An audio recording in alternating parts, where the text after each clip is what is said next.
So we are going to be discussing some fundamental ideas in statistics, data analysis. Currently, data analysis and data science, for example, is one of the biggest growing fields globally because the world has come to understand that data drives the world. And so every field is trying to get hold of data to be able to understand patterns in human behavior and to be able to capitalize on it to serve humanity better. It's one of the ways that have driven the development of artificial intelligence, for example. And so machine learning machines are being trained to use data to understand human behavior, understand you better than perhaps you even understand yourself. And so as an up-and-coming psychologist, your ability to practice very well over time is going to be dependent on your abilities to monitor data and to make sense of data. And so for this semester, for this course, we are going to focus on quantitative data, actually. In subsequent semesters, we'll look at qualitative data, but this one we are looking at specifically quantitative data that you can use statistics to make sense of. So I've sectioned our discussions today into three. First, we'll look at some introductions to statistics and the statistical process. We'll look at the tools for statistical and data analysis. And then we'll discuss some measurement theory, which is something fundamental that if you ever want to understand numbers, you need to understand measurement theory. If not, you won't be able to do much with data and with numbers. If at any point you have any question, you can put up your hand. If you put up your hand and I'm not calling, you can unmute and ask your question. Right. I hope you can hear me well. Yes, Doc, we can. Okay, great. Yes, we can. All right. So let's zoom into our discussion of looking at some fundamental ideas within statistics. Now, there's a very popular scientist who was a British economist turned data scientist who said that without data, you are just another person with an opinion. Whenever you make a statement or somebody else makes a statement, if that statement is not backed by data, then unfortunately the person is just sharing an opinion. And mostly it doesn't matter how authoritative you think the person is. If you're not using data to back your statement, if what you're saying is not backed by data, you are just sharing an opinion. So somebody can go through relationship stress or disappointment and say all men are scum, all women are liars. Yes, you've gone through the pain, but if we don't have statistics to back what you're saying, unfortunately, you are just one person with an opinion. These days, when you go on social media, almost everybody is trying to advise how people should live their lives. And if you want to make money, do this. If you want to become a happy person, do that. If you want to be successful, do this. If you want to be this, do that. People are churning out so many statements. And sometimes as a psychologist, when I'm on social media platforms and I'm wondering, where are people getting these ideas from? These statements that they are throwing into the social spaces, where are they getting them from? Because they might have presented any data to support what they are saying. They are just, they have a smartphone or a microphone and a video or a camera, some followers, so they put it on and they start throwing statements into social spaces. Now, you need data, you need statistics to, one, help you to analyze and understand behavior. Data will help you to understand behavior. It will help you to understand trends. For example, when you're on TikTok, if you've noticed, maybe some 4 months ago, there were some particular content that used to come on your feed.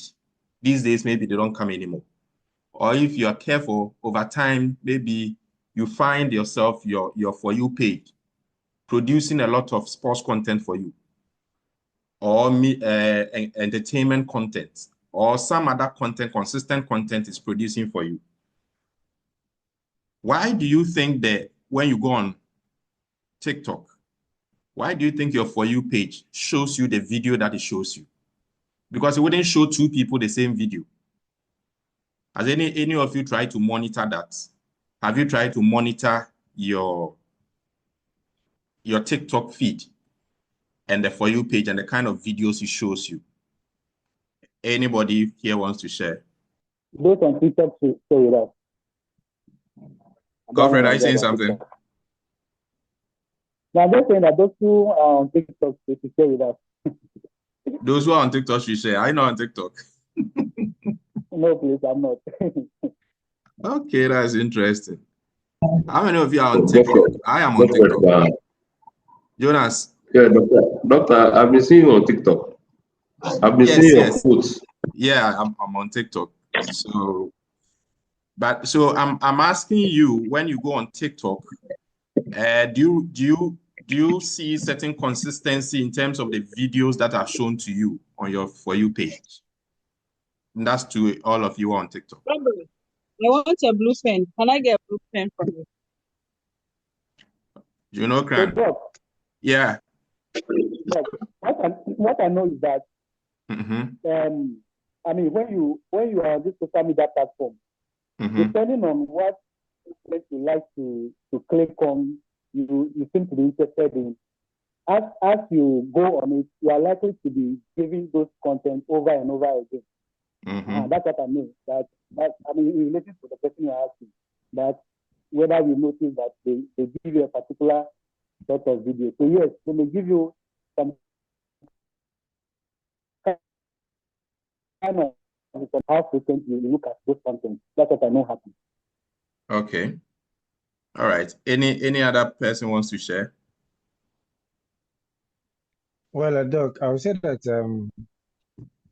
going on TikTok, I see people uploading videos of them making contents, and not the same content, but then different content showing or either imitating a movie, an excerpt of a movie, or imitating some music lyrics, and I think performing it with their own, with them being the so like lip singing, but a clip singing, yes. So they take turns to produce different songs with different backgrounds as well. So I don't know. Okay. Maybe that's the information you need. Great. So sometimes too, you go on, those of you who are on Facebook, sometimes you go on Facebook and you see a list of suggested people you may know. And it begins to show their pictures to you and some of the people you haven't seen for a long while. Maybe some of them, when you look deeper, you know them some way, somehow.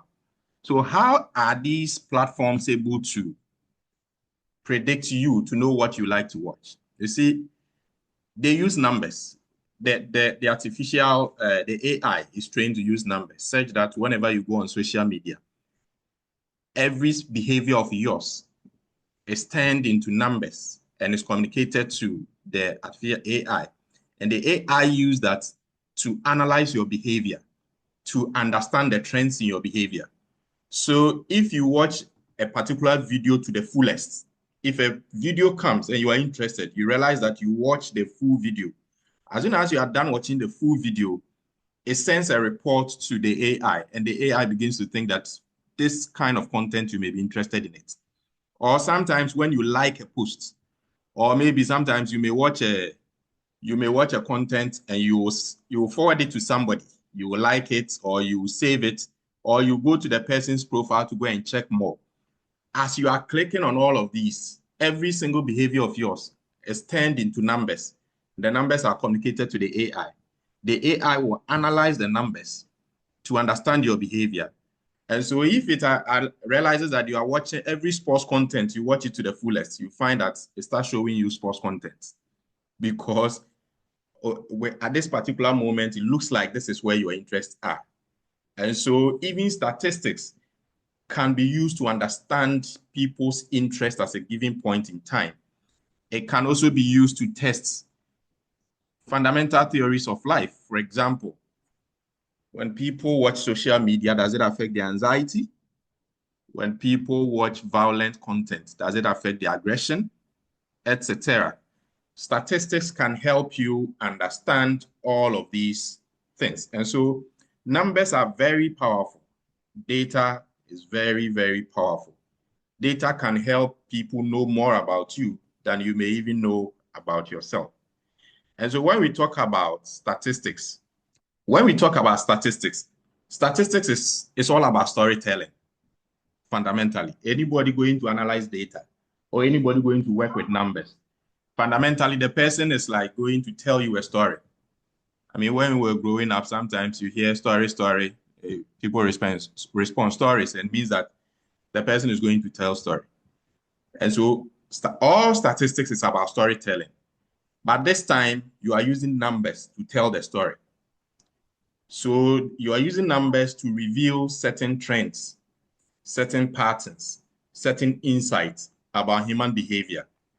And so if you love storytelling, you will love statistics, fundamentally. If you love movies, if you love anything fun, you should be able to love statistics.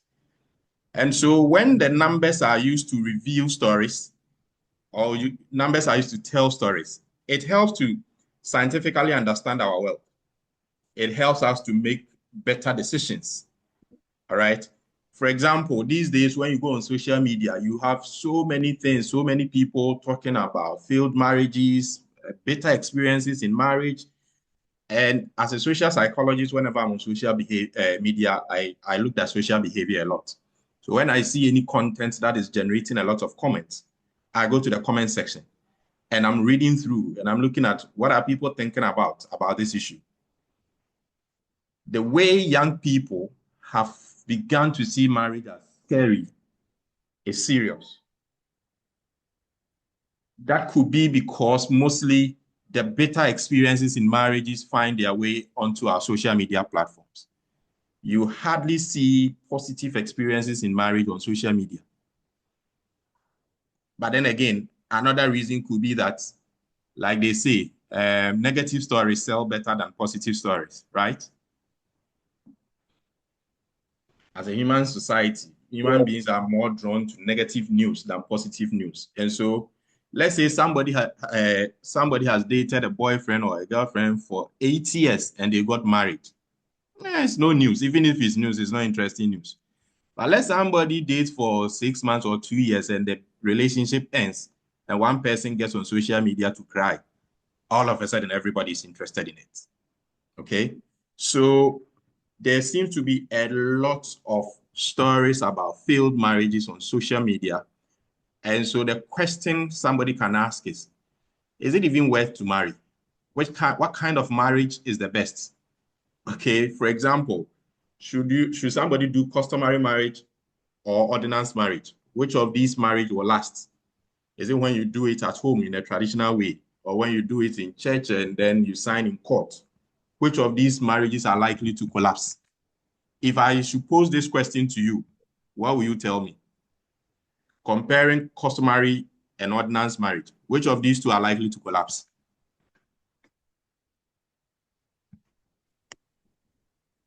Let me hear what you think. Doug, I think it's customary marriage. You think customary marriages are more likely to collapse? Yes, please. Yes, sir.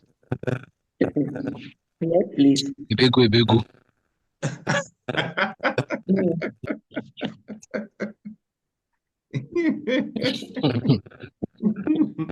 Yeah, so some people believe that when you marry at home, you don't have protection. When you go and sign in court, it gives you protection. Is it true? Yes, please. Really? Absolutely. Yeah. Yes. That is an assumption. Very true.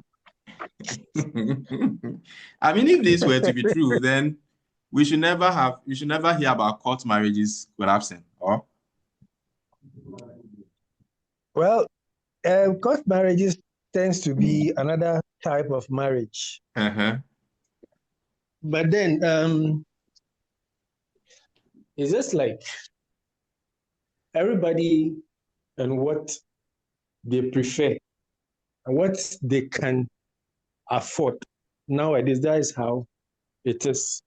Yeah. But then, yes, but it's like because of the benefits that court marriage brings to one party in terms of, let's say, settlement. Okay. The venerable ones especially prefer court marriage.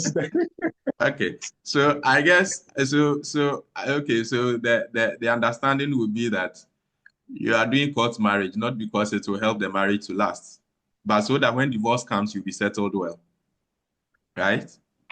That is what it seems to be nowadays, because it's like, after all, when I do the customary one, after sacrificing so many years in that marriage, I may end up with nothing.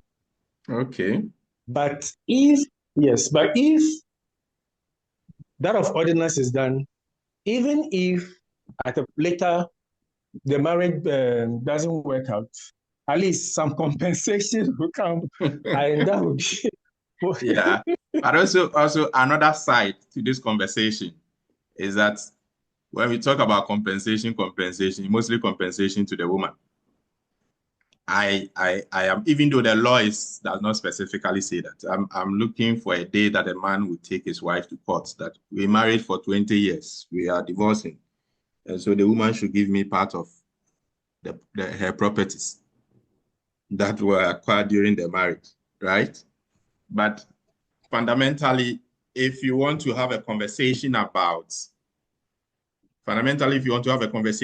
which marriage type lasts the longest, or how does marriage type influence likelihood of divorce in Ghana, you would need to put your emotions aside and study the numbers.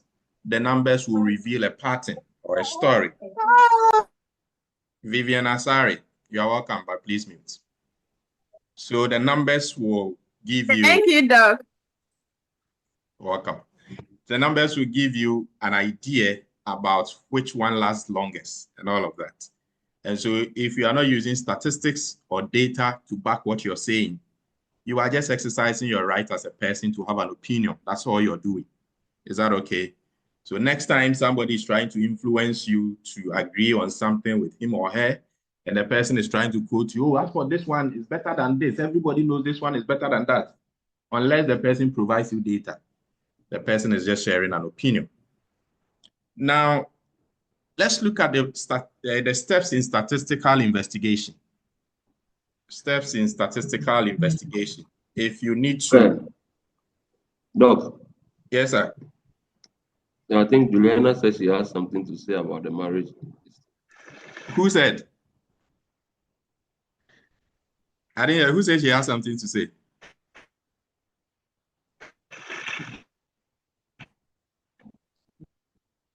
Jonas.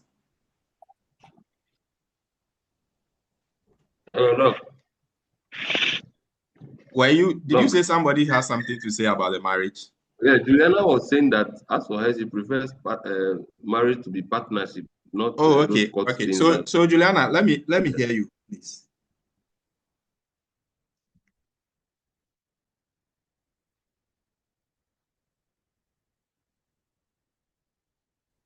Juliana, are you on? Like, if you think you can. Sorry. Hello, doctor. Yeah, I'm listening. And so I prefer the contract one. The contract. Yes. Renewable every 4 years. Yes. Yes. It's interesting, but it won't take too long before society gets there. You see. Yes. It may not take too long before society gets there. So let's do 1 year marriage, probation 1 year. When the 1 year is up, we renew it for 2 years. If we succeed in the 2 years, then we extend 5 years, and then it's human interaction, and anything that humans agree to do becomes part of. Go ahead. I'm saying that 1 year probation is too much. 6 months. 6 months. Hello.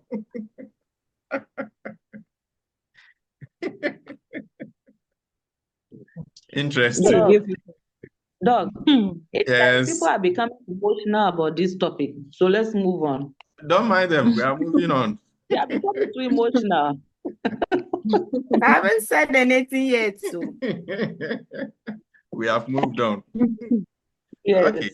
So let's look at if those of you who are interested to study more about marriage and divorce and all of that, what processes can you use? Okay. So every statistical investigation begins with a question. You first of all need to pose a question. For example, does a type of marriage influence divorce in Ghana? Okay, does a type of marriage influence divorce rates in Ghana? So once you have a question like this, the next thing you do is to go and gather your data. Okay, you gather your data. You can gather your data from the courts. You can gather public opinion data, or you can gather any other forms of data that you want. And once you get your data, you now have to analyze your data. You now use statistical methods and tools to now look at the patterns and the relationships and the strengths in the data. Now, these patterns and relationships and the strengths, those ones will reveal the story behind your question or the story in response to the question you posed earlier. And based on what your question, based on what your data is telling you, you analyze your findings. If you find that a particular type of marriage has higher divorce rates than another type, then you can tell the story, you can interpret it, and you can explain why you think that is happening. And sometimes by the time you are explaining your results, other questions will come into your head. Is that okay? And so the process can start again from the posing a question. Maybe you find that a particular marriage has higher divorce rates, and yet people are still preferring that marriage. Then a follow-up question could be, why do people like this marriage, even though it has the highest rate of divorce? And that will be a new question that you have started, and so the process starts again. And so if you look at the diagram I've shown, it's circular. So you pose a question, you pose questions, the questions lead you to gather data, you analyze your data, you interpret your results, and the results can give you further questions. And so if you fall in love with research, the process can go on and on and on and on and on until maybe you give up the ghost. Anybody who loves research never retires from research. Okay, because the moment you finish answering one question, another question emerges from the answer. And then you go and look into it. And then the moment you find that answer, a new question emerges. And so you keep doing what you love, and then till you yourself, you're tired. And so as you are becoming psychologists in any of the fields, clinical, neuro, counseling, you are going to be interested in different issues of social life. Okay, you are going to be interested in different issues within our social life. All these issues will start with a question. For example, if I should ask you right now, what are some of the burning questions you have been having? You have been deeply that one day when you get the opportunity, you research into it. Can anybody share with me?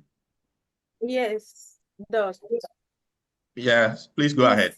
In my area where I stay, okay, this is my 11th month here, but then I see a lot of mentally challenged people around.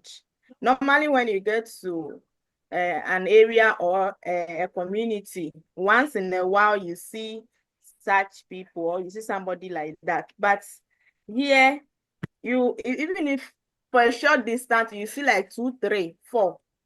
So I've been thinking about it, asking myself why. Okay. Why are there so many people like that within that community? Okay. Anybody else? Yes, Doc. Yeah, Eugene, go ahead.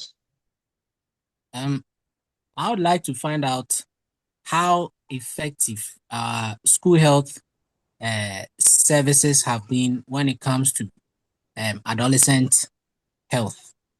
Okay. Or adolescent mental health in general. Yes. Okay, that's interesting. So is our school health policies helping to improve mental health of adolescents in school? Okay, any other person? Yeah, Doc. Yes, go for it. I have also been thinking about possible factors that will prevent or stop somebody from committing suicide. So we know why people will commit suicide, but what, on the other hand, will possibly, serve as a protective factor against somebody committing suicide? I've always been wondering about that. Yeah. That's an interesting issue. Yeah, I think it's very interesting. So somebody decides that I can't take it anymore. I want to end it all. And the person decides to carry it out. And at the last minute, the person decides to stop. What factors contributed to the person stopping it? An interesting issue to look into. Yeah. Good. Any other person? So, Doc, I also want to look into the prevalence of substance abuse among the youth. Okay. In second cycle institutions. Okay. So substance addiction specifically, right? And yes, maybe let me also add this. Whilst you are on the interest of substance addiction, also consider behavioral addiction, because these two go hand in hand. And these days, the way behavioral addiction is going among young people, I'm sure we all know the betting epidemic that is brewing among young people. Absolutely. On the continent. Absolutely. Okay? And so these things can be looked into, right? And so once you have an interest like this, okay, something that you are interested in, you pose it as a question. What at all is driving substance addiction and behavioral addiction among maybe high school students in Ghana or young people in Ghana? So you start it as a question like that, and then you gather your data, which will be the next stage. You gather your data, you analyze your data. Your data will give you some patterns and some relationships and some trends. And then you explain these trends, or you explain the story coming out of your data. And by the time you are done explaining that story, you find that other questions have emerged from the answer you've just gotten from your data. And new questions will come up. And then you can decide to follow it up and do further research. And that is why practitioners who are also researchers, they are constantly researching.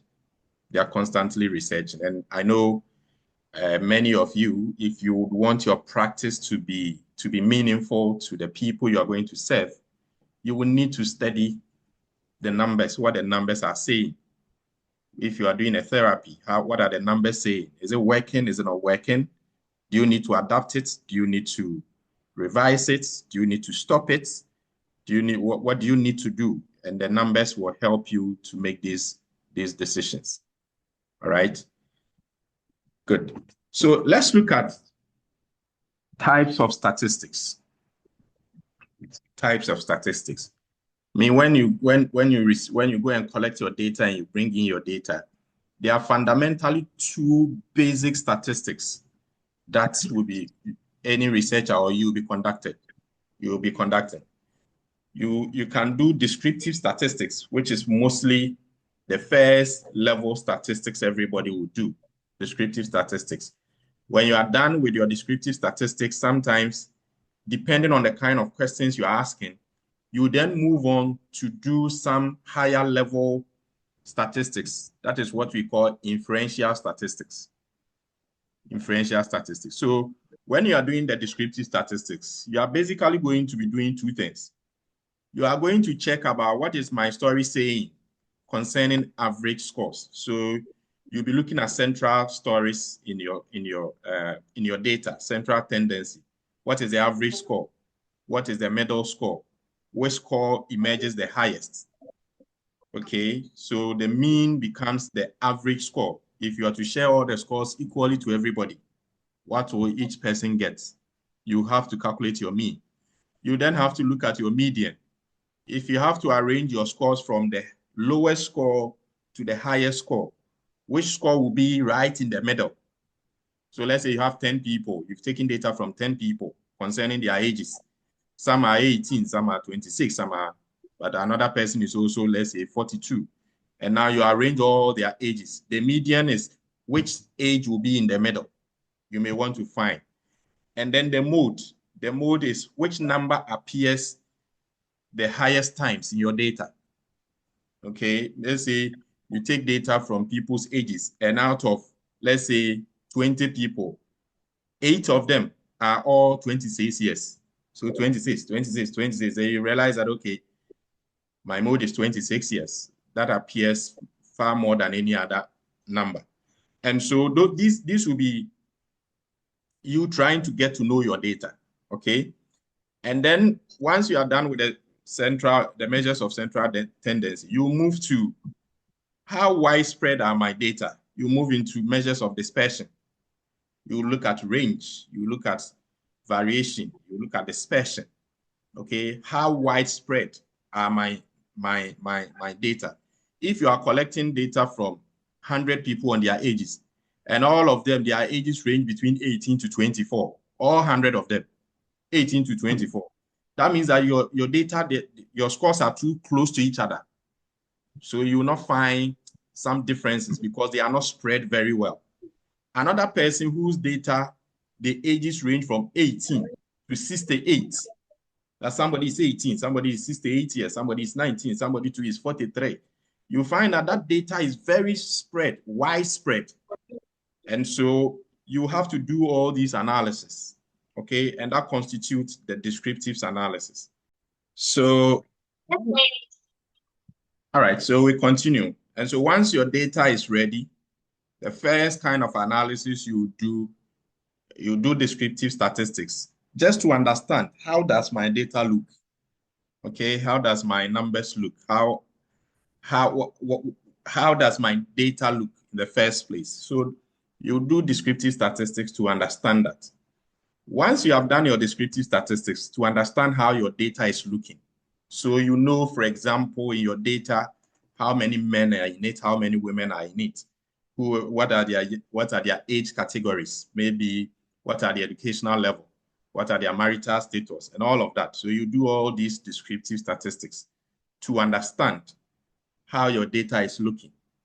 Then you now move into trying to analyze the data to answer your research questions. That is where you are moving into inferential statistics. Okay, so for example, maybe you want to understand what does the data say among men and women who drive divorce the most, who seeks divorce the most between men and women. So you can do analysis and you can do some inferential statistical analysis, and then it will tell you. Or somebody can ask a question, between marrying early and marrying late, which of them is likely to lead to divorce? So you look at the ages at which different people got married and their divorces, and then you are likely to tell, oh, when you marry early, you are more likely to divorce. Or when you marry early, you are more likely to stay in marriage than when you marry late. And so these kinds of analysis that you can do to tell the stories, to answer your research questions, we call it inferential statistics. And the inferential statistics, they are divided into two. There are some we call parametric testing. There are some we call non-parametric testing. So we'll do all, I'll explain to you all these two as we move forward. And then when you have a research question, you'll be able to tell that this question, looking at the way my data is looking like right now, I should do parametric testing. Or looking at the way my data is looking right now, I should do non-parametric testing. All right. And so once we move into actual practicals, we are going to start from measures of central tendency.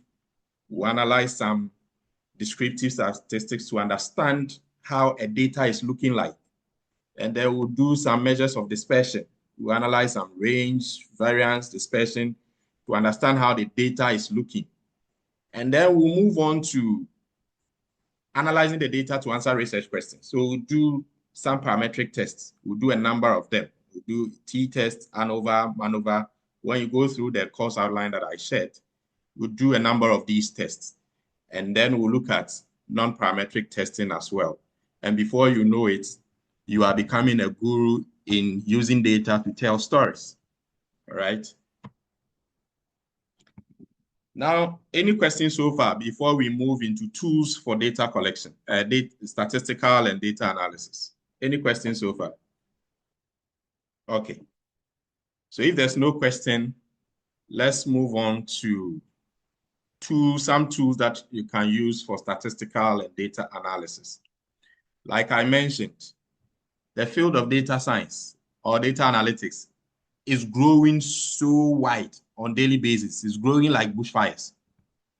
And so there are several tools coming up that can be used for data analysis. On this slide, I've provided sample tools. These are not all the tools. There are far more than this one.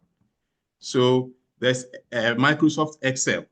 I'm sure you're all familiar with Microsoft Word, Microsoft PowerPoint. We also have Microsoft Excel. Is there any of you who has competence in Microsoft Excel? Okay, so I'm assuming that the silence means that none of you uses Excel very often. So Microsoft Excel is a very powerful tool for analyzing data. Apart from that, you can also we have SPSS, we have Minitab, there's R programming, we have Tableau, we have Power BI, we have Stata, we have JAMP, we have MATLAB, we have SAS, we have Python. These are sample tools. In my earlier engagements with you, I mentioned to you that for this discussion, we'll be focusing on 3 tools. We'll be doing Excel, we'll be doing SPSS, we'll be doing Stata. If we're able to master these 3 tools, you can always transfer the skills onto other tools, okay? You can transfer the skills onto other tools. Now, each tool, all the tools are used for different things.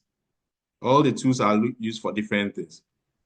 For example, if you look at this table, here I've tried to break the tools down into what they are used for, into what each of the tools are used for.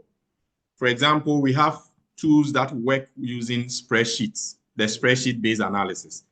So Microsoft Excel, for example, when we say the spreadsheets, we are saying that the data looks box like the kindergarten book or the as in my first copy, whatever. There's a certain math book in class 1 or so. I'm sure you all used it before, where there are box and you write your numbers or your letters you write 1 letter per box. Okay, we call them spreadsheet tools. Microsoft Excel is like that. Google Sheets is like that. These ones, you can use them for basic data analysis and visualization, or if you want to develop pivot tables. We'll discuss all these in our subsequent practicals. And then we have those that we use for statistical analysis and hypothesis testing. Excel, you can use Excel to do that. You can use SPSS, you can use Stata, you can use SAS, you can use R, you can use Minitab, you can use JAMP. And these ones are used to do inferential statistics. Inferential statistics that I mentioned, the parametric test, the non-parametric test, and then you can also use them for descriptive statistics as well. And we have programming tools. If you want to advance in data science, you need some programming tools. For example, Python. Python is a programming tool. R is also a programming tool. MATLAB is a programming tool. In some ways, Stata is also a programming tool. These are used to do much more advanced machine learning and deep learning analysis, data wrangling, statistical computing, etc. And then we have business intelligence and data visualization.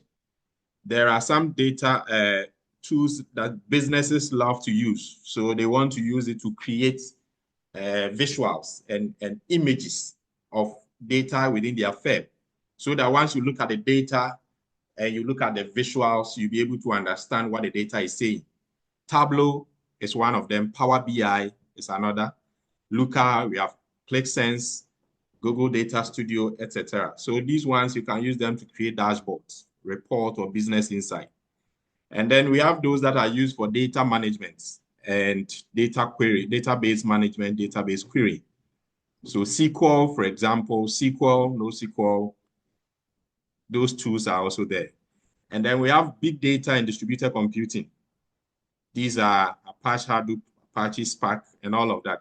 I mean, you are not going to learn all these data to all these tools. I've already mentioned to you that we are only going to focus on only 3.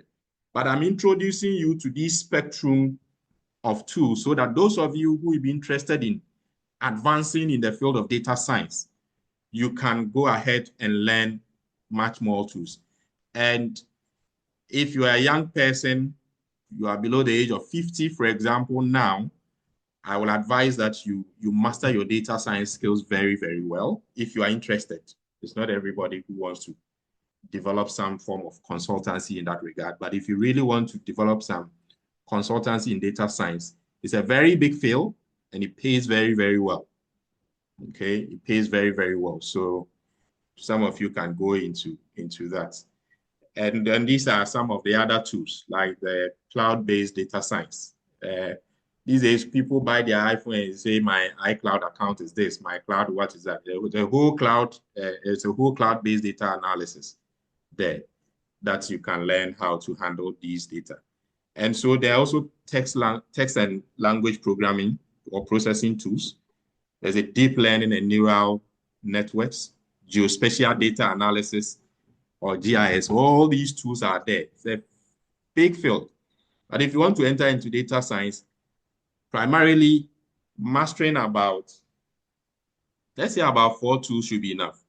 If you have a good handle of Excel, if you have a good handle of SPSS and Stata, and you can get a good handle on Power BI or Tableau, maybe Python, you are on your way to being a data scientist. So you can be a clinical psychologist and a data scientist. You can be a counseling psychologist and a data scientist. You can always add data science to your profession if you are interested. Right. Any questions so far on the tools for data analysis? Okay. If there's no question, then let's move on. So let's look at our last session for tonight, the measurement theory. Measurement theory. Measurement theory is the foundation of data analysis. There's no way anybody can do data science or data analysis or statistics if they do not understand measurement theory. And so please pay attention as we go through this section because it's very important. Fundamentally, by measurement theory, we are going to look at how we measure things and how numbers behave. These are the only 2 things we are going to look at. How do we measure things? How do numbers behave? So if somebody writes numbers on the board, on a platform, maybe on a board, and the numbers are, let's say, 22, 3, 48, 9, 8. Every number has a behavior. Every number is behaving in a particular way. So we are going to look at the way to measure variables and how numbers behave. Now in statistics, everything that we can assign a number to is called a variable. Okay? Anything that we can assign a number to is called variable. So we can assign a number to your age. So age is a variable. We can assign number to your gender. Gender is a variable. We can assign numbers to your level of depression. So depression is a variable. We can assign numbers to your level of self-esteem. So self-esteem is a variable. We can assign numbers to your a person's satisfaction towards, let's say, a particular service. And so customer satisfaction is a variable. Any behavior that we can assign a number to, we call it a variable. And so you are going to hear variables, variable and variable this, variable that, variable this. Whenever you hear variable, know that we are looking at the behavior that we measured is what we are calling it a variable. Okay, or the factor that we measured and we assigned a number to. Before we can assign a number to a factor, before we can assign numbers to your age, or before we can assign number to, let's say, your level of depression, we first of all have to measure it. You can't just assign numbers anyhow. You first of all need to measure it. After you have measured it, then you can assign a number to it. So somebody can measure your length and assign number to it. So your length is a variable. Somebody can measure your weight and assign number to your weight. So your weight is a variable. Somebody can measure your bank account or your financial well-being and assign a figure to it. And so that is also a variable. So variables are always measured. Variables are measured. And based on the measurement, we assign numbers. Is that okay? So variables and measurements constitute the basic language in statistics and data analysis. So that you need to understand when we talk about variable, we are looking at the very behavior we are interested in that we want to measure. That is a variable. We will measure it and assign numbers to it. So for you to be able to answer a research question accurately, it means that you need to learn how to measure variables accurately. If you don't measure variables well, your statistics won't make sense, or your data will not give you good insight. I mean, can you imagine that you take your material to a seamstress or a fashion designer to sew for you, and then the person doesn't measure you? If the person sews the cloth and the cloth fits you very well, it means the person knew you already. Or the person saw your stature and was able to guess some measurements and it fits you. Apart from that, if the person doesn't measure you, the person won't be able to sew for it to fit you. And so measurement is a very important decision. The way we measure variable affects our understanding and our decisions. Okay? And so all different fields use data to make decisions. Whether you want to understand mental health, whether you want to track public health trends, whether you want to evaluate business performance, accurate measurement is a very, very important. Accurate measurement. And that's why we are doing measurement theory. So that when somebody is saying, oh, the data says this, you will look at how was the data measured? How were things measured? How were the variables measured and how were scores assigned? Okay, so psychologists, for example, can measure stress level. So in this case, stress level is a variable. Public health officers can measure the number of people who have been vaccinated. So number of people vaccinated is also a variable. Or business people can measure customer satisfaction or sales performance. In this case, customer satisfaction is a variable. Sales performance is a variable. So any measurable factor is called a variable. Once you can measure it, we call it a variable. We call it a variable because the figures that we can assign to it can vary. If you have 10 people and you are measuring their weights can vary. Somebody can be 50 kg, another person can be 70 kg. So the weight varies. That's why we call them variables. So anything that can be measured is called a variable. It's called a variable because the number that can be assigned to that variable or that factor can always change. Okay? Right.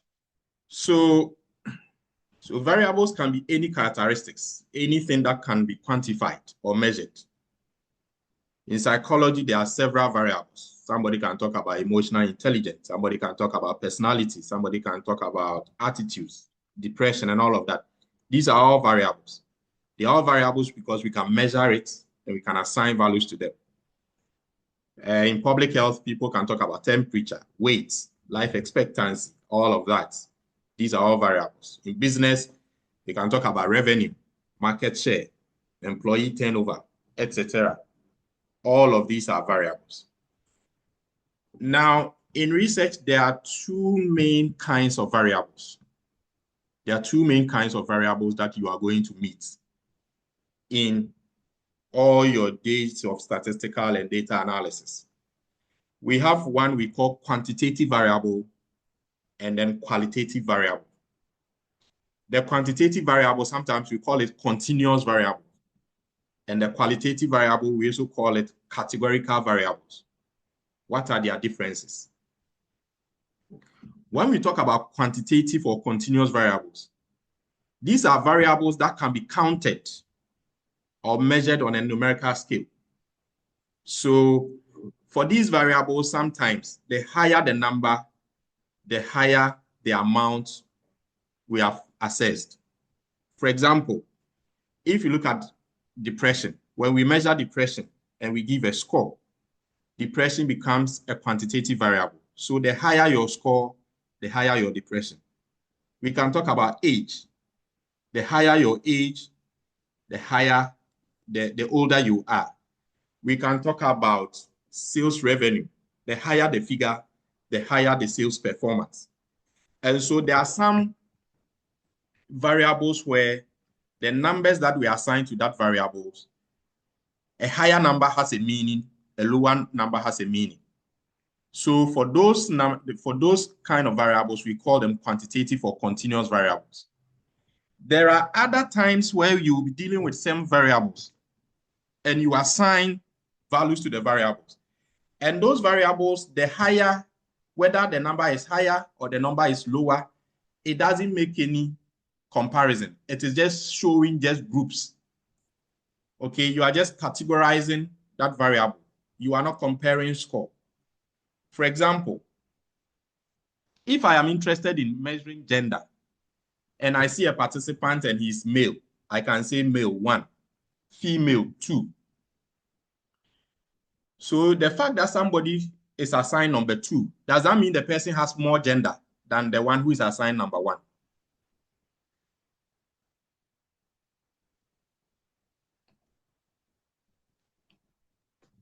Guys, I'm asking you a question. No. So maybe you are interested in age. You are interested in age. You find a child, one is 1 year old, the other is 2 years old. So the 2 year is older than the 1 year. That is an example of a quantitative variable. But if you are measuring their gender and you say male 1, female 2, the 2 is not higher than the 1. You just need numbers to separate the groups. Or let's say you are measuring religion and you say 1, Christianity, 2, traditional religion, 3, Islamic religion. Does that mean the person scoring 3 has more religion than the person scoring 1? No, please. Good. No. So there are times that we assign numbers to variables just to create groups. And those kinds of variables, we call them qualitative or categorical variables. We are just categorizing participants. A higher number, a lower number does not mean quality. Is that okay?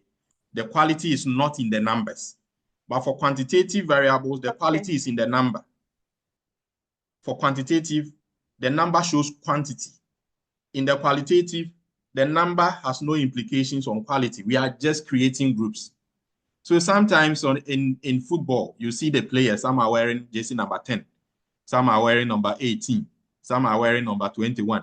Maybe the keeper is wearing number 1, somebody is wearing number 86. Does the person wearing number 12 know how to play football more than the person wearing number 2? Okay, no. Good. Really. Good. But if we are measuring the number of goals scored, and somebody scores 5 goals, and another person scores 2 goals, we can say that the one with 5 goals has more goals than the one with 2 goals, right? Yeah. Good. Exactly. But if those numbers are written at the back of their jersey, we cannot say the person wearing number 5 knows how to play football more than the person wearing number 2.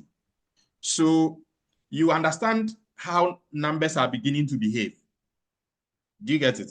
There are times you see numbers. The numbers will have meaning. There are times you will see numbers. The numbers will not have meaning except about creating groups. So when we use numbers to only create groups, we are dealing with categorical variables or qualitative variables. But when we use numbers to communicate quantities, then we are dealing with quantitative or continuous variable. And so know the difference right from just these two examples. When we say a categorical variable, it means that the numbers do not have meaning. We are just using the numbers to represent groups. But when we are talking about continuous variables, the numbers have meaning. A higher number has a meaning, a lower number has a meaning.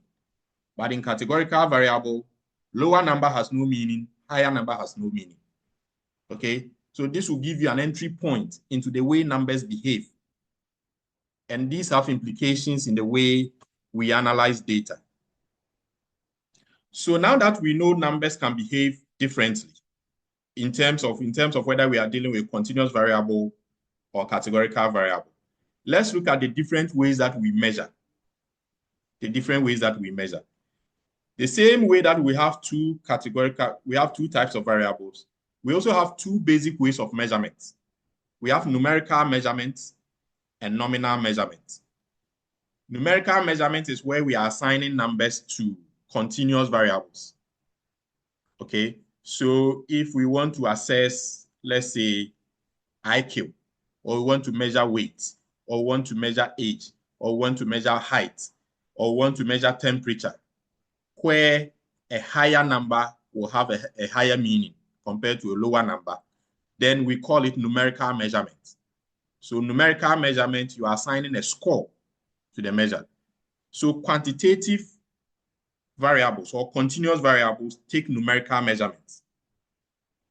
And then we have nominal measurements. Nominal measurement is where you are using numbers to create groups. You are just using numbers to create groups. And so the number does not communicate quality. Okay, the numbers only communicate groups, not quality.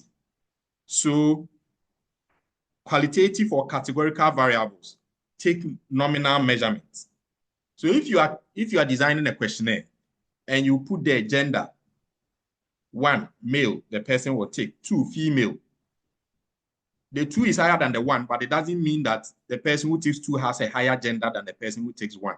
So in this case, in nominal measurements, it's just categories. The numbers have no meaning except to create groups. But in numerical measurements, the numbers have meaning. So if we measure somebody's IQ, the person scores 1, and we measure another person's IQ, the person scores 2. The one who has IQ of 2 has a higher IQ than the one who has a higher IQ of 1. But when these same 2 people, we check their gender, one has 1, one has 2, we will not say that the one who has a gender of 2 has more gender than the one who has a gender of 1. So the same 1, 2, 1, 2, when it moves into a different variable, the numbers behave differently. Okay, so when you are doing numerical measurements, the scores, the numbers behave in a particular way. When you are doing nominal measurements, the scores, the numbers behave differently. And you have to understand these fundamental differences. Okay, under what circumstances is the numbers creating groups?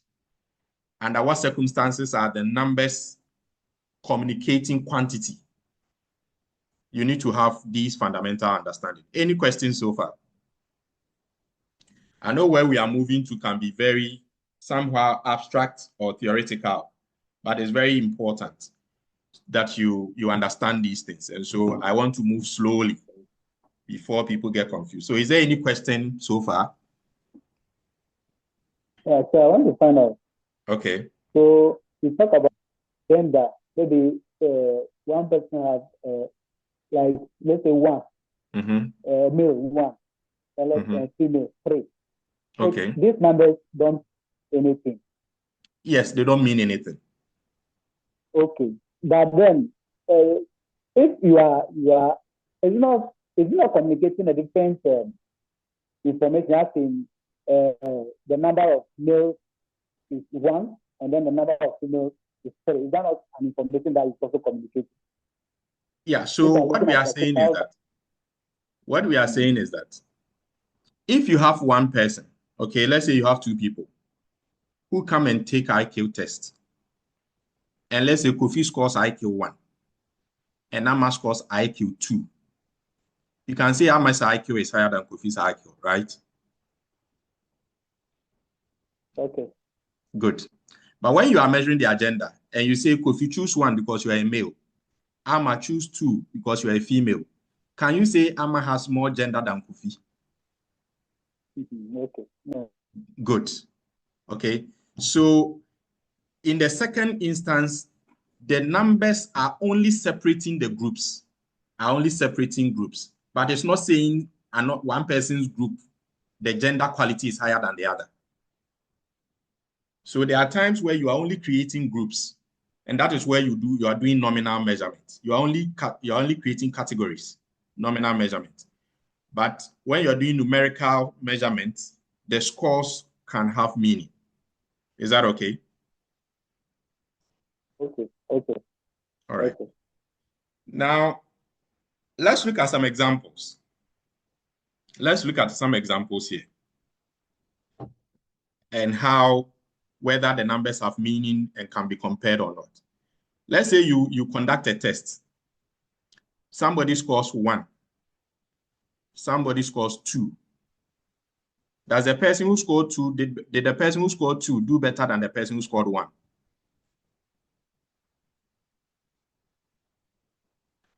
Yes. All right. Yes, though. Okay. And then another part of the questionnaire, you are looking at the agenda. So somebody takes 1 for male, another person takes 2 for female.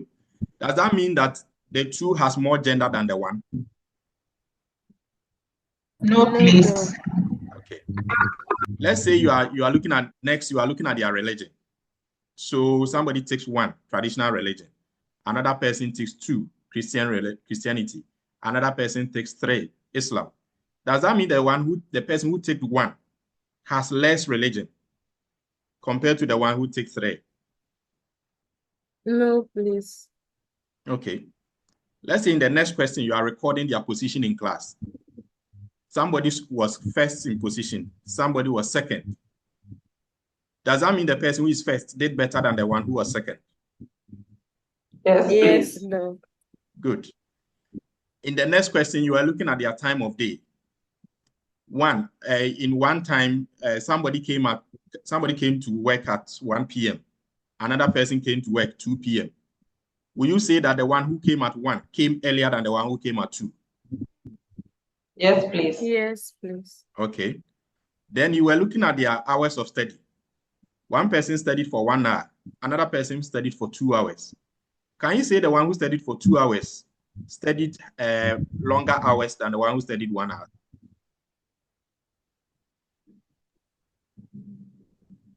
Yes. Please. Okay. And the last one, you were looking at their weights. One weighs 1 kilogram. The other weighs 2 kilograms. Can you say that the one weighing 2 kilograms weighs higher than the one weighing 1? Yes, yes. Good. So you see that across all these tests, we are using 1, 2 to communicate different things. Okay.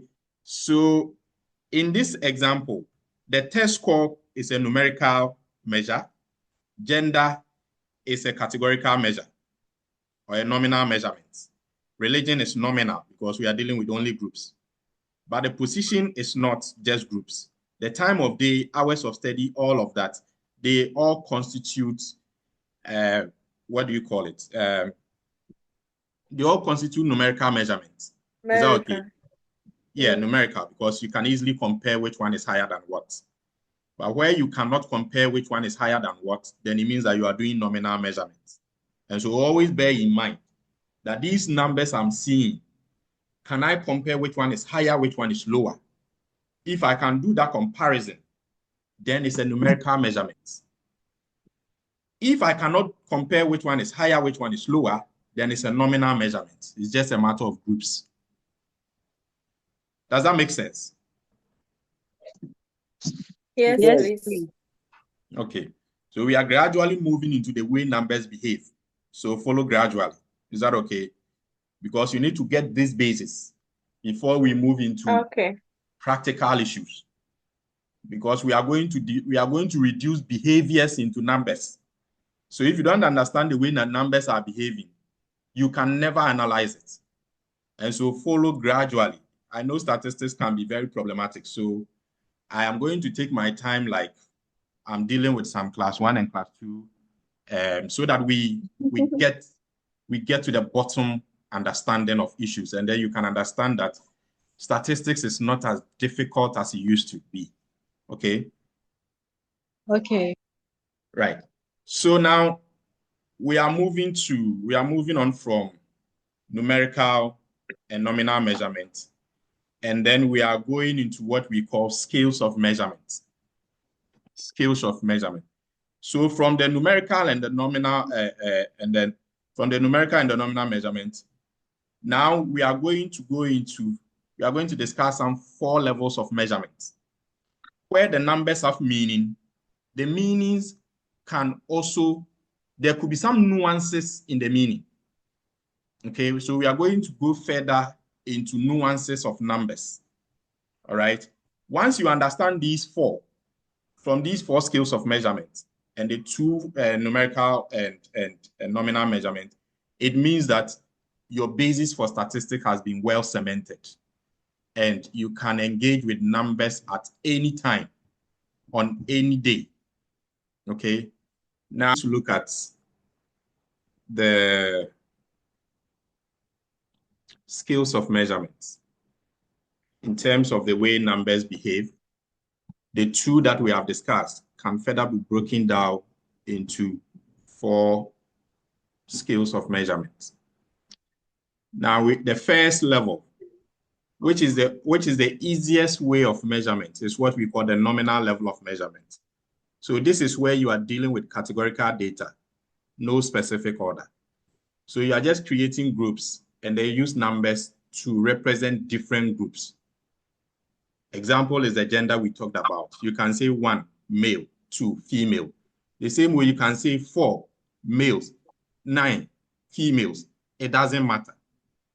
Okay, it doesn't matter. You are just using numbers to represent different groups.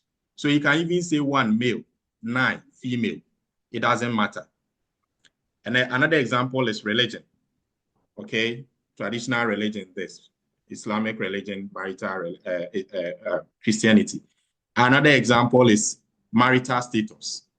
Another example is nationality. Another example is ethnicity. So take your ethnicity, maybe 1, Ewe, 2, Gan, 3, Mampusi, 4, this, 5, this. The numbers are just showing groups. A higher number doesn't mean more ethnicity, or higher ethnicity or lower ethnicity. That is what we call nominal level. Okay, so whenever you are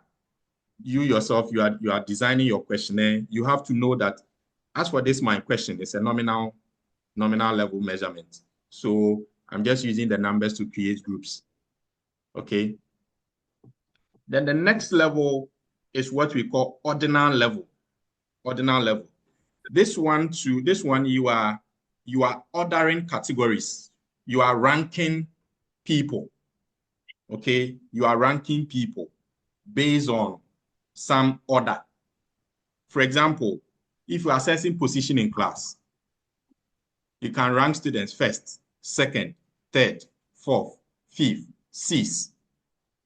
Okay, we call it ordinal. So the people have been ranked in a particular way. Or maybe you can decide to rank your participants according to their access to mental health. So you can say 1, those who have poor access. 2, those who have average access. 3, those who have excellent access. Or you can rank employees based on their performance. So you can say 1, those who perform poorly. 2, those who perform averagely. 3, those who perform outstanding. Okay? So that is what we call ordinal. Ordinal. You understand the ordinal level, right? Yes, please. Good. Then the 3rd level is what we call the interval level. The interval level. This one, you are ordering the data based on certain intervals. You are arranging them based on certain meaningful interval or certain, what do you call it? Certain equal interval. Let me give you an example. If somebody comes at 1 p.m., somebody comes to work at 1 p.m., another person comes to work at 2 p.m.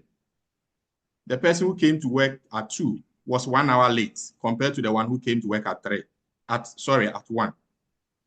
The same way, if you look at the distance between 1 p.m. to 2 p.m. is 1 hour. The distance between 2 p.m. to 3 p.m. is also 1 hour. The distance between 3 p.m. to 4 p.m. is 1 hour. So there are some measurements where the distance between the scores are equal.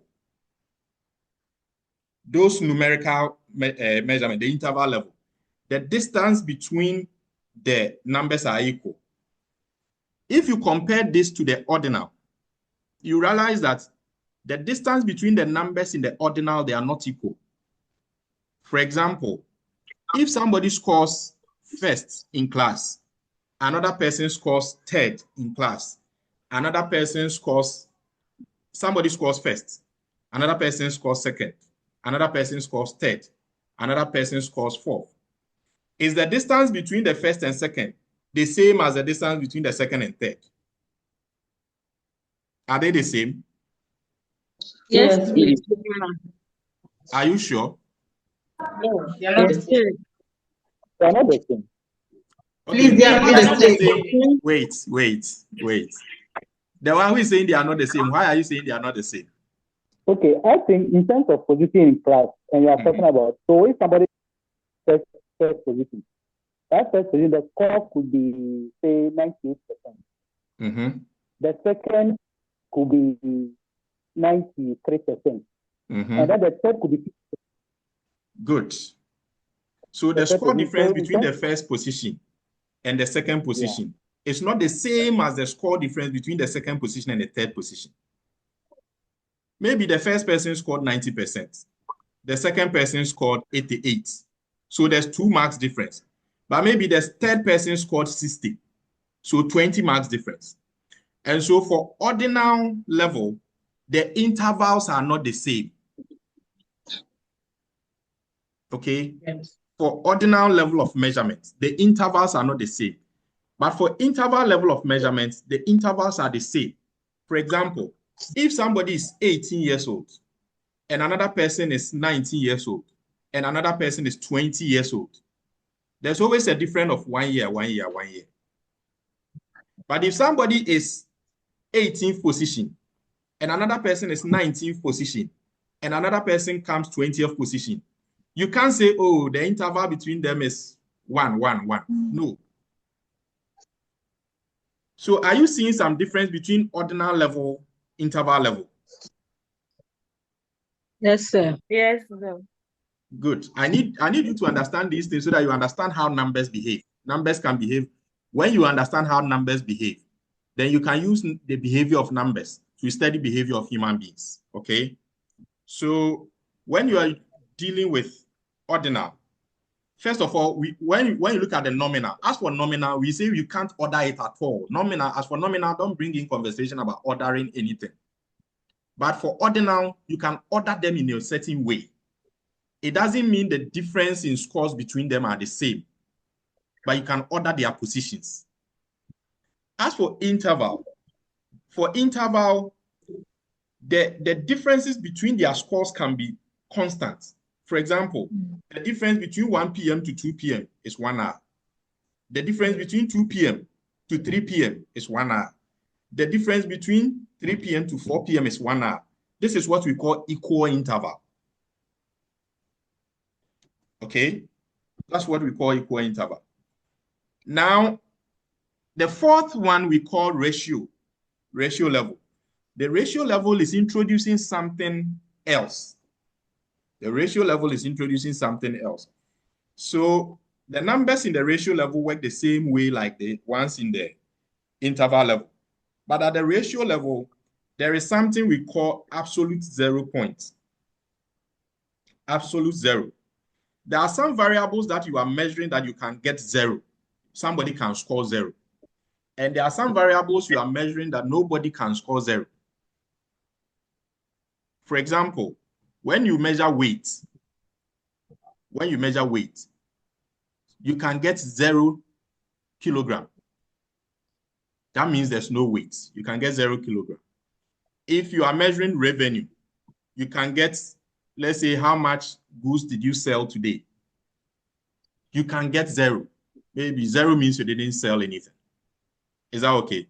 So, but when you look at the interval level, we say that there's no true 0 point. For example, when you are measuring personality, nobody can score 0. Do you get it? Guys, do you understand what I'm saying?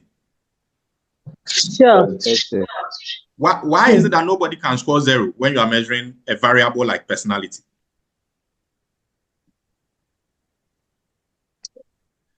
Because everybody has some form. Hello. Yeah. So, hello, Doc. Yeah. Please, the reason being that one way everybody has a personality trait that person exhibits. So there is no way good one will score 0 with respect to personality. Good. So let's say you are measuring, introversion. Somebody can score higher introversion than another person. So it's an interval. But you can never say somebody scores 0. So there are some variables that even though we can measure it at the interval level, we can never have a 0 score. If we get a 0 score, it means that we are just using that 0 to represent something. It doesn't mean the variable doesn't exist. For example, when you look at the clock, the way time is measured on the clock, you move from, if you are using the 24-hour clock, you move from 1, 2, 3, 4. After 12, you go to 13, 14, 15, 16. When you get to 11, it is 23. When it gets to 12 midnight, it comes 0, 0. Do you get it? Sure. Does that mean that 0, 0 means that there's no time? Is that what it means? That is the last No, Doc. Yes. No. So when you are measuring time, you can, if you bring 0, it doesn't mean that at that point, if somebody scores 0, it means the time doesn't exist there. No. So there are some measurements that you are doing that you can have 0 and the 0 can have meaning.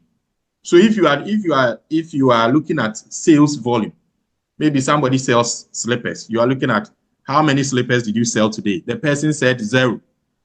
It is true, it's 0. I didn't sell anything. So that 0 has true meaning. Okay. If you are measuring weight and you measure something's weight and it's 0, it is true that the person scores 0.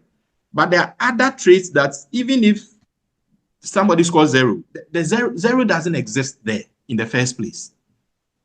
Okay, 0 doesn't exist. So mostly in psychology, the variables you'll be dealing with, mostly you'll be dealing with it at the interval level.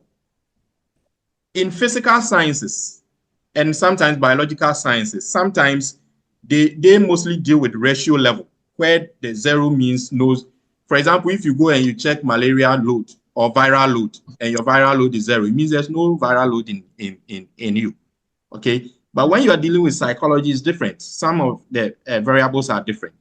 But fundamentally, these are the 4 scales of measurement that every number assigned to a behavior on a questionnaire can be one of these 4. It is either it's a nominal level. That means that the numbers are showing groups.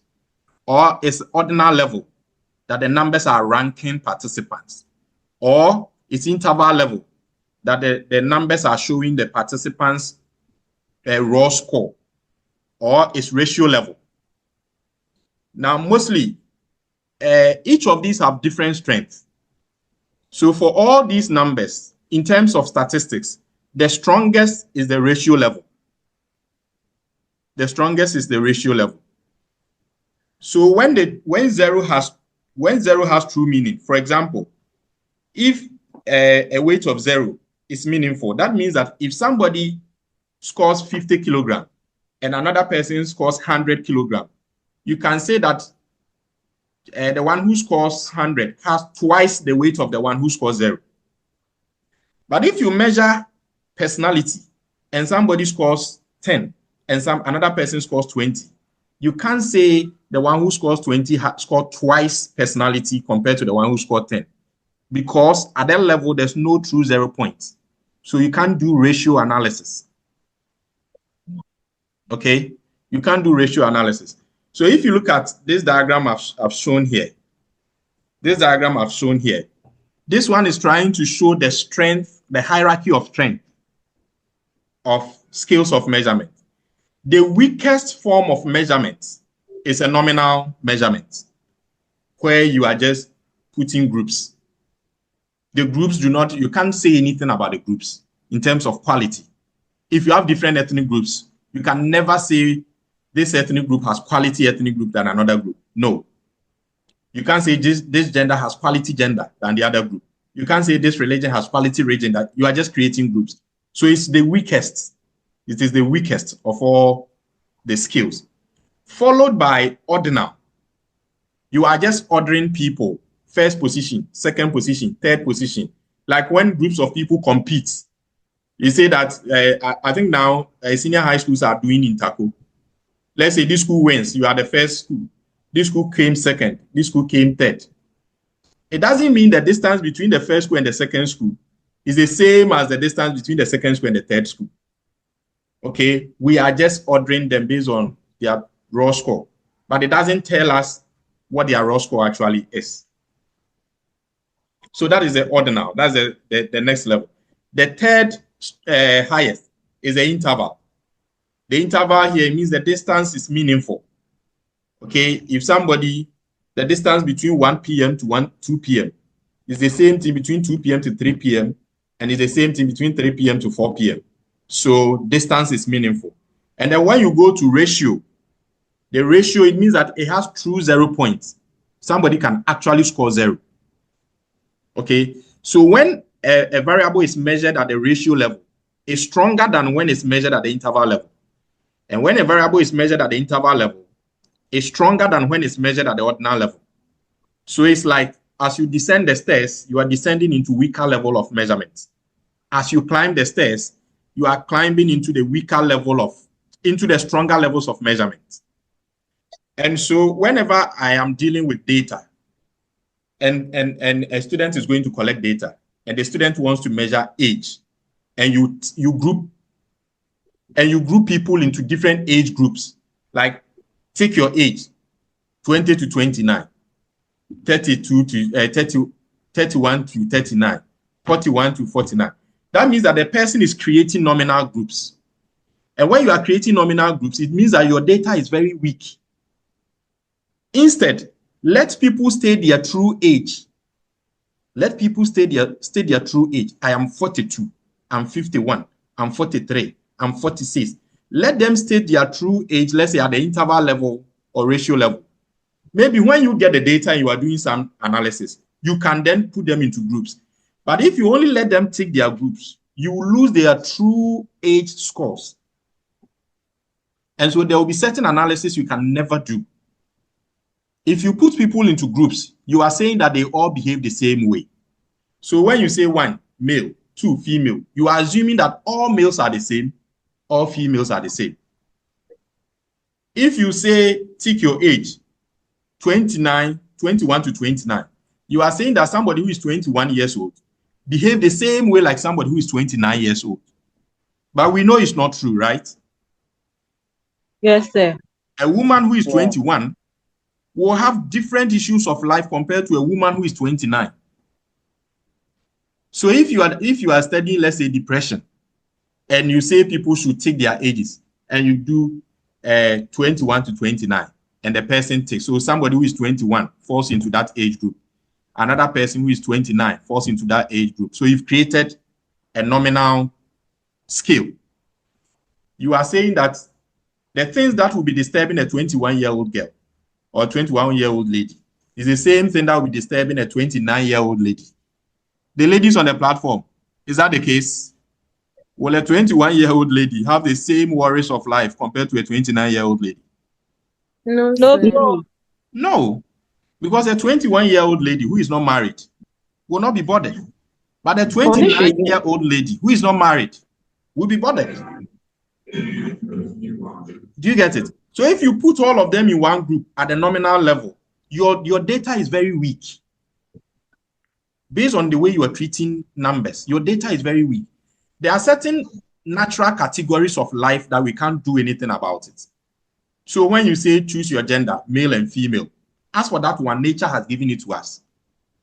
So anything that nature has already categorized, you can measure it at the nominal level. Nature has already categorized it. So gender, ethnicity, maybe religion, nationality, race, etc., etc. These ones, nature have already created the categories.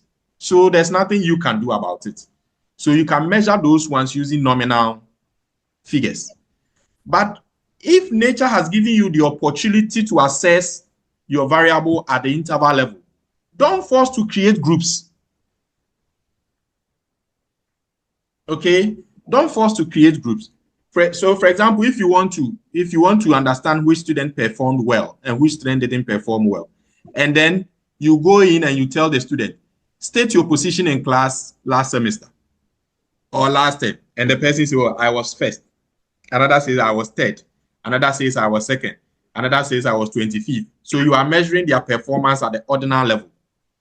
If the person says, "I was first," do you know what the person scored to be first? If the person says, "I am fourth," do you know what the person scored to be fourth? So when there is an opportunity to assess a skill, always look at it at least at the interval. So instead of saying, "Tell me your position," you can say, "What was your score in the English language test?"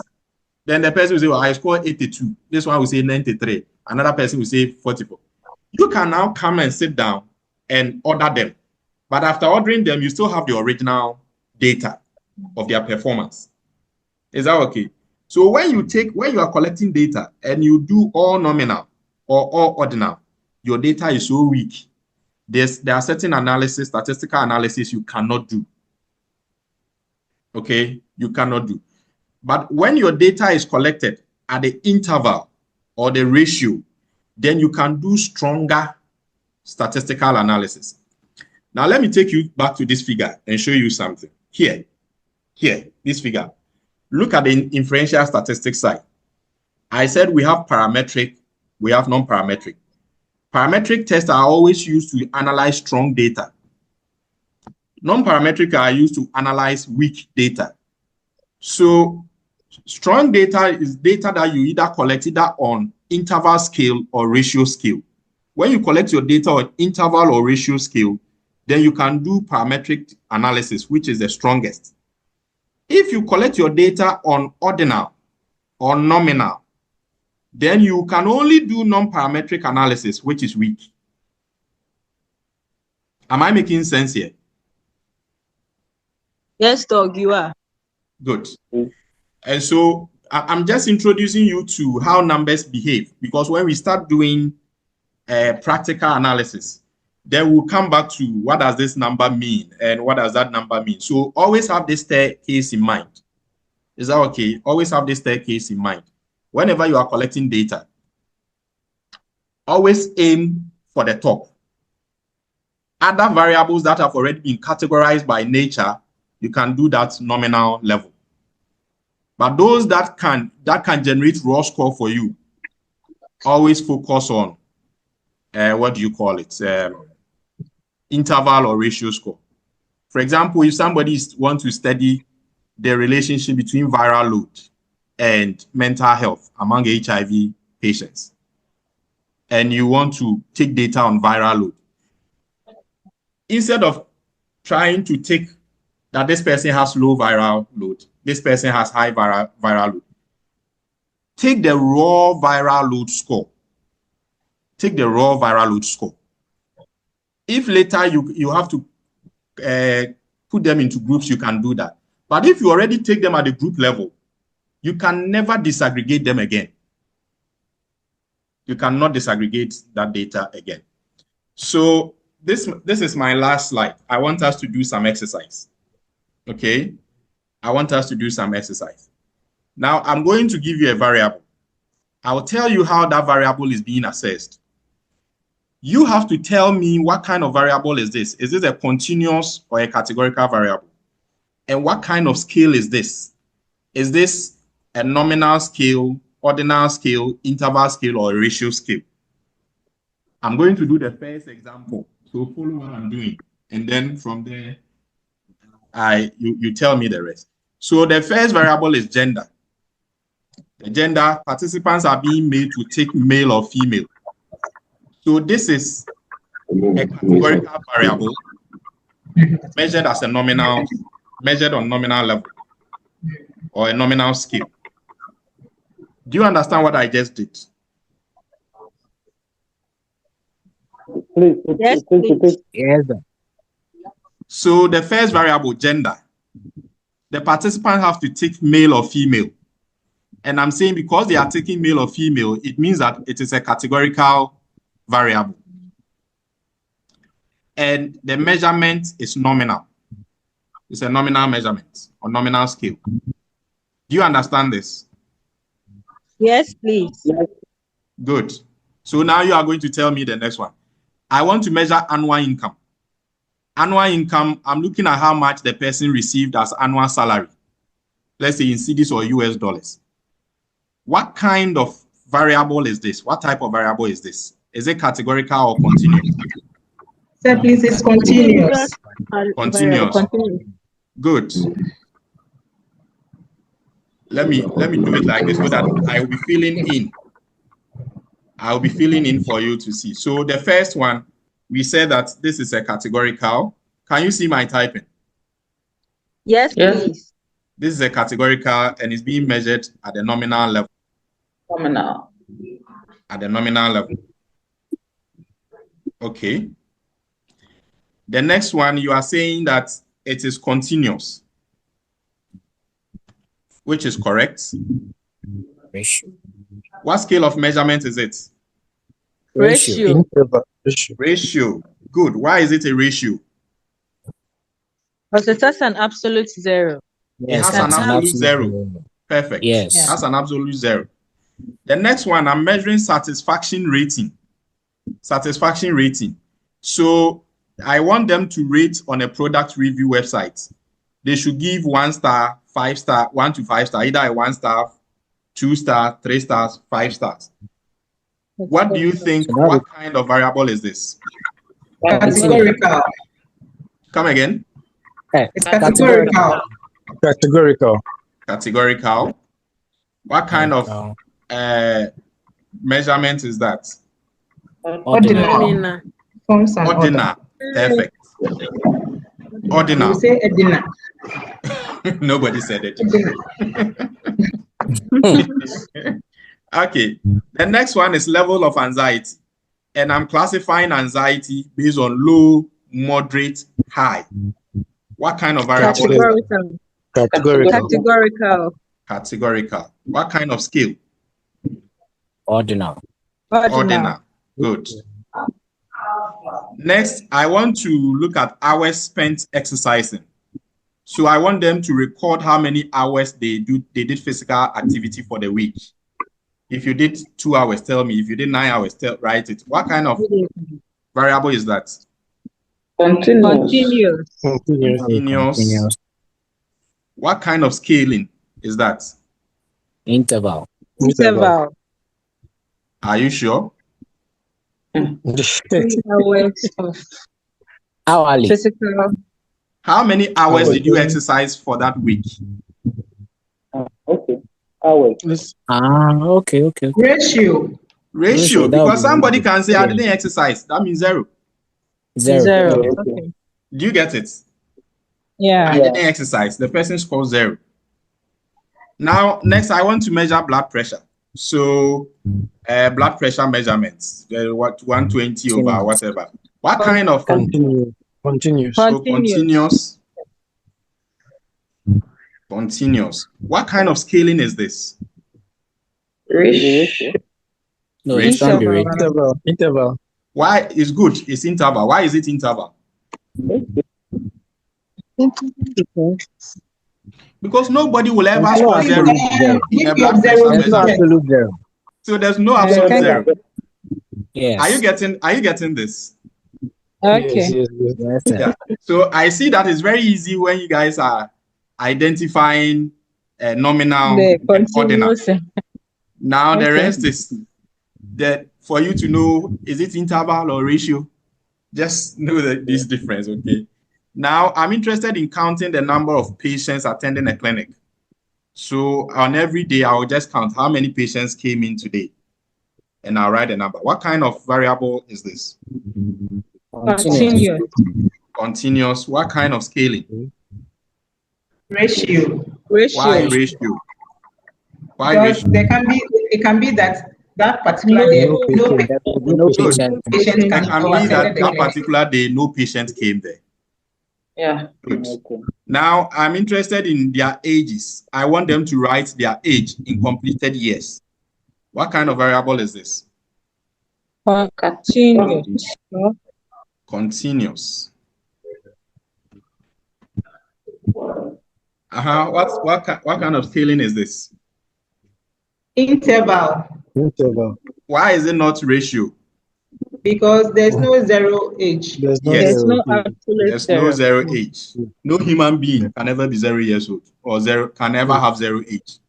Even if you are today old, we can calculate the fraction, right? Okay. Yes. Okay. Next, I want them to take their age groups. Are you adolescent? Are you adult? Are you an aged? What kind of categorical? What kind of scaling? Ordinal. Nominal. Doesn't follow any order. Nominal. Okay. Right. The next one, I want to know their class standing. So they should take whether they are in level 100, 200, 300, 400. What kind of variable is this? Categorical. What kind of scaling is this? Nominal. Is what? Ordinal. Ordinal. It has been ordered according to their level of study.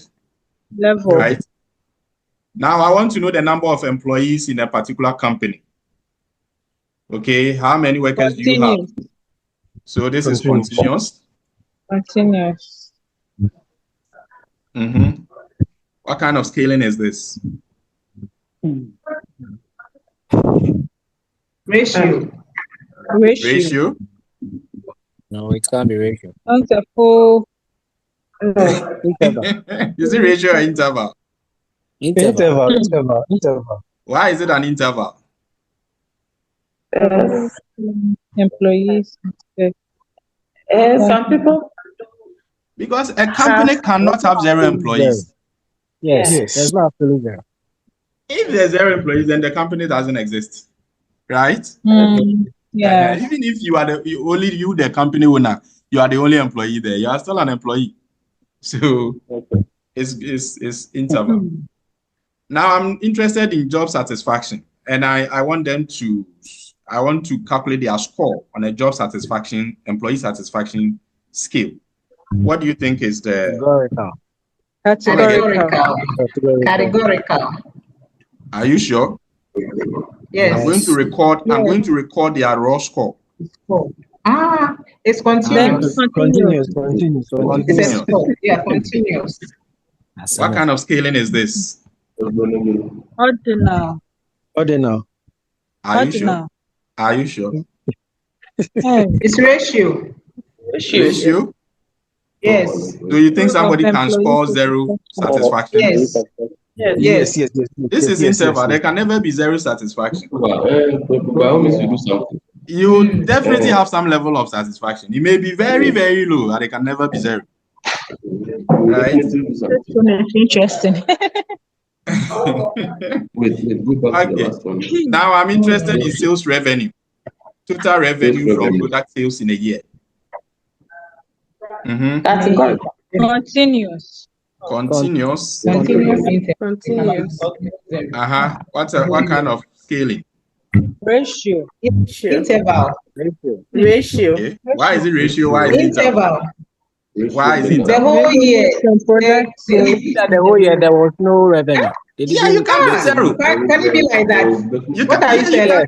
You can do zero. The whole year. The whole year, nobody bought anything. Hey, I have to ask No, because no, we're not selling anything. So it's ratio. No. Oh, it's coming from your home. No, don't be deceived by the year. Don't be deceived by the year. It can even be in a day. Okay.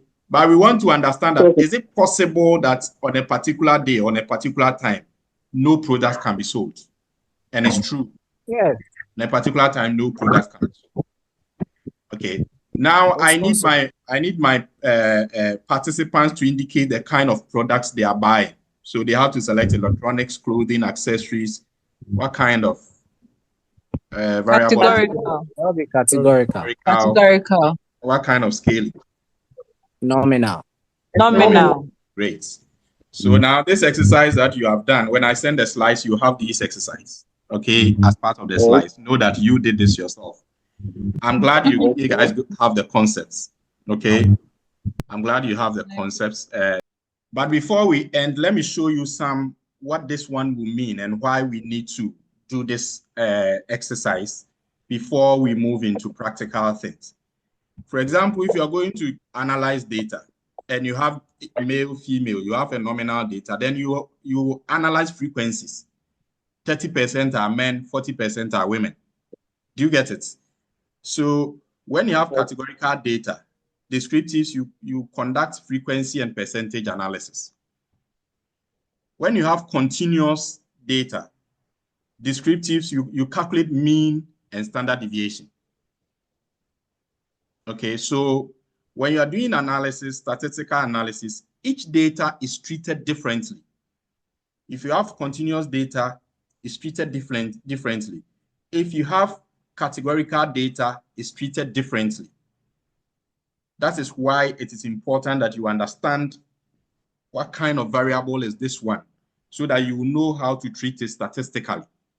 If you don't understand the kind of variable, you can never know how to treat it with statistics.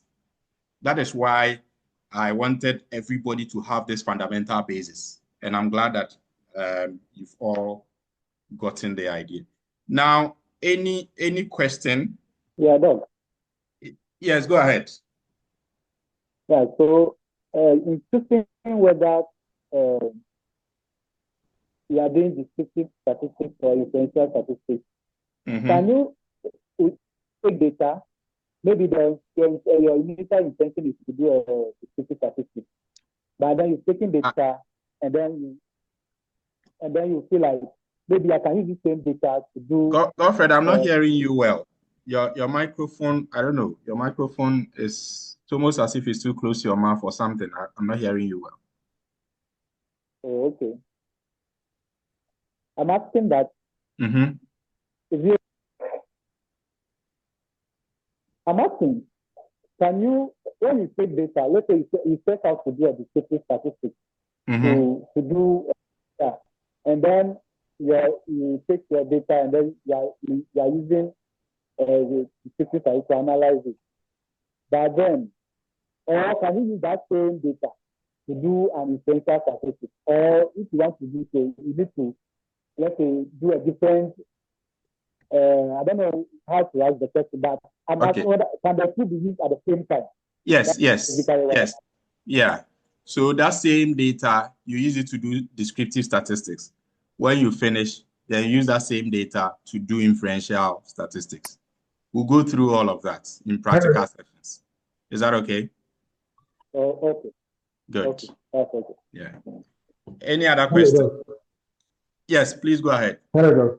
Yeah, hello. Go ahead. I think his question wasn't clear, so I didn't really get what the question is asked.